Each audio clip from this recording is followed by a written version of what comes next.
Labą dieną, esu Skaidra Vaicekauskienė iš Informacijos technologijų mokymo centro ir šiandien trumpai pašnekėsime apie skaitomų tekstų formavimą. Tai būtų antra dalis mūsų paskaitėlės apie tai, ką gali šriftas. Per praeitą paskaitą pašnekėjom apie patį šriftą ir jo pasirinkimą ir emocijas, tai šiandien kaip sudėlioti daugiau teksto, kad jisai būtų gerai skaitomas. Tai iš karto dalinuosi ekranu ir mes galime pratęsti apie tai, ką gali šriftas. Taip. Tai kaip ir minėjau, priminsiu praeitos paskaitos, praeitos pamokėlės temą, kad labai svarbu pasirinkti tinkamą šriftą, tinkamai atvaizduoti turinį. Ne visada, kaip šitam pavyzdėlėje, įvyksta kaip norėjom, kad juodame fone viskas labai oficialiai atrodys. O ir ne, žemesniam pavyzdėlį yra parinktas Comic Sans šriftas ir viskas atrodo labai keistai. Tai atsakingai rinkite šriftą pagal temą. Kada išsirinkom šriftą, labai neblogai būtų, kada ne vieną šriftą suderinti su kitu. Tai mes čia turime šriftų porų derinius, kur galima pasižiūrėti, kokie tinka ir ten su paaiškinimais, kodėl tinka. Paprastai vienas būna kažkoks toksai paprastas, jau kitas raitytas gudresnis. Mes šitom nuorodom, aš daugiau nuorodų šiandien turėsiu, šitom nuorodom tikrai pasidalinsime komentaruose po įrašo ir kas žiūrėsite YouTube, irgi tenai komentaruose pasidalins. Tai šiuo atveju šitas 32 šriftų porų deriniai, aš truputį parodysiu, bet ten neužtiksim ilgai, kitam parodysim truputėlį daugiau. Čia 32 parašiau, bet 37. Ir štai čia yra toks aprašas ir pavyzdžiai ir aprašymas, kodėl čia jie tinka, kas tai per šriftą yra ir kaip jie tinka, tikrai eikite pažiūrėkite. Jeigu reikia lietuviškai, paprastai lietuviškai irgi didesnė dalis šriftų yra. Bet įdomesnis štai kitas pavyzdys, kita nuoroda. Tai šitoj nuorodai daug paprasčiau viską išsirinkti ir tai, kas jums labiausiai tinka. Nes čia yra su pavyzdžiais.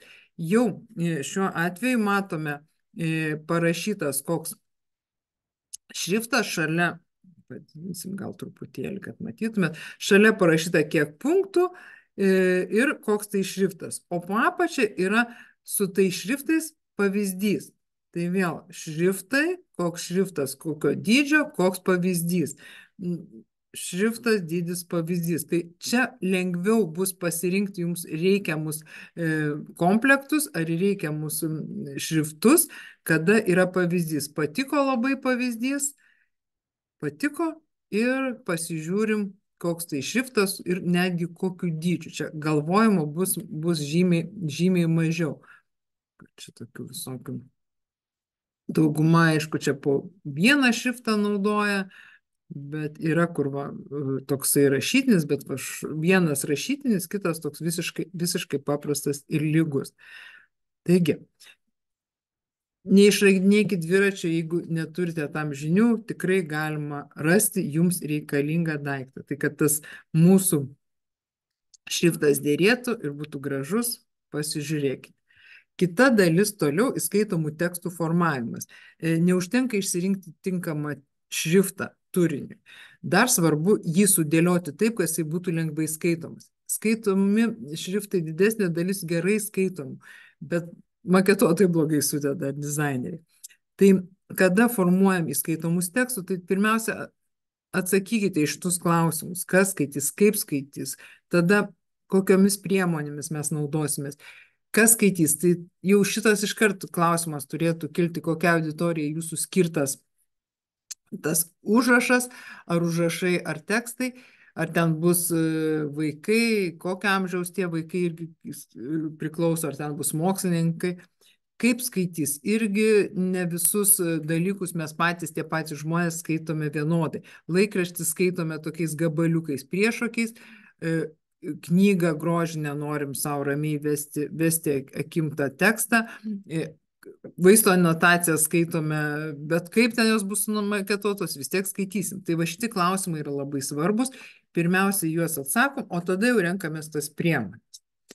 Toliau, nuo ko priklauso mūsų tas tekstų skaitimas? Tai mes vieną žodį ir vieną sakinį parašysim vieną eilutę, tai daugiausia nuo šrifto priklausys. Tačiau, kada mes to šrifto daugiau turime, tai jau daug dedamųjų ir rinkimo būdas. Rinkimo būdas tai kairė, dešinė lygiuoti ar abu šonai sulygiuoti.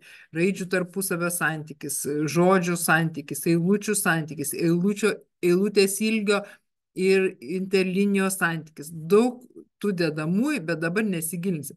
Labai svarbu atkreipti dėmesį, koks yra atstumas tarp žodžių ir interlinija. Tai yra tarpas tarp eilučių.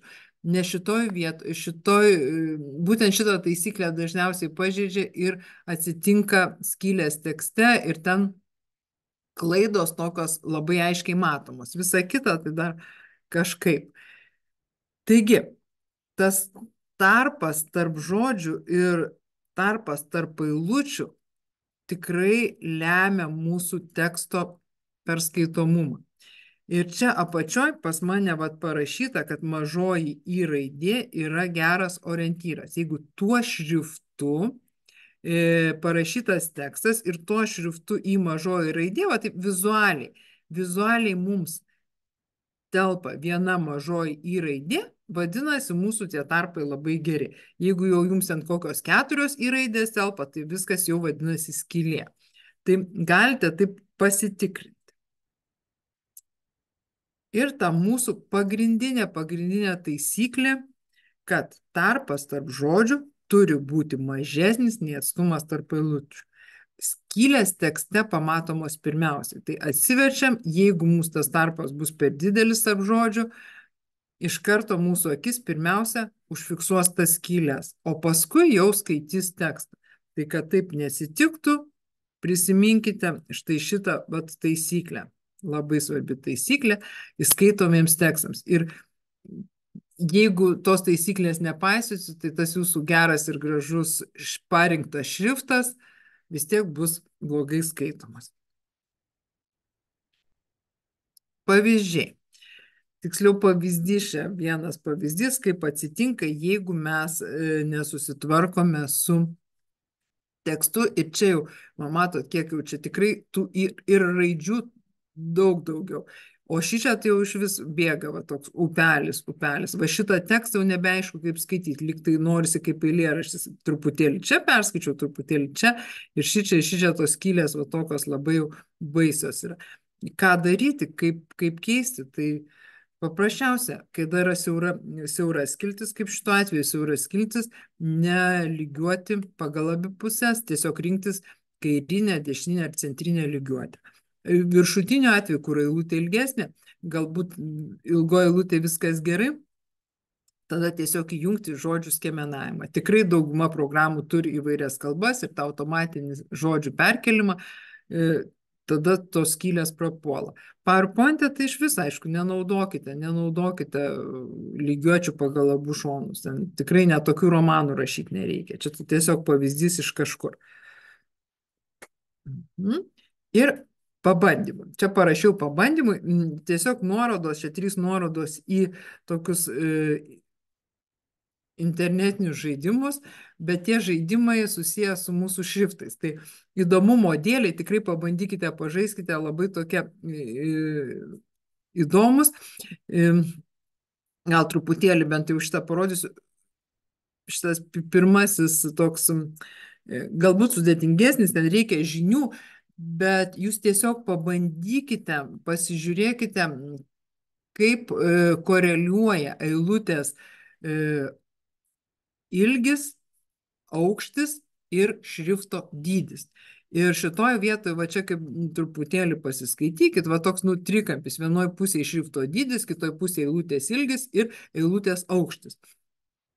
Ir jeigu šitas taip gražiai tą trikampį nepataiko, truputį į vieną šoną ar į kitą šoną, jau mums tas skaitomumas sunkėja.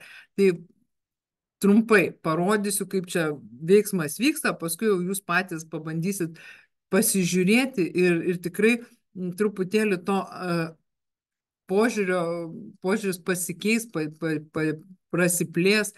Tai dabar žiūrėkite, čia yra tekstukas, per vidurį tekstukas. Kairiai pusėje pas mus parašytas aukštis eilutės, šrifto dydis, eilutės ilgis ir koks tai yra šriftas. Dabar aš galiu vienintelį, va šitie užfiksuoti daiktai, vienintelį dalyką, kuriu keisti, galiu keisti eilutės aukštį. Tai pasidarau kažkokį eilutės aukštį ir tada klausiu, ar čia pas mane jau atrodo liktai viskas gerai skaitosi, ček, ir patikrins ir pažiūrėsim, ar jisai tenai, nu, vat, šiaip su, nu, bet dar visai neblogai, kaip jisai rašo. Toliau jisai duos į siaurą eilutę, irgi eilutės aukštis ir eilutės šrifto dydis, dabar aš eilutės ilgį galiu keisti, ne? Jisai bus mažesnis, didesnis, nu, tai ten kažkokia eilutės ilgi pasidarau, jisai per mažas, per didelis. Nu, kažkokį pasidariau. Ok. Nu, ir šitas visai neblogai, ne?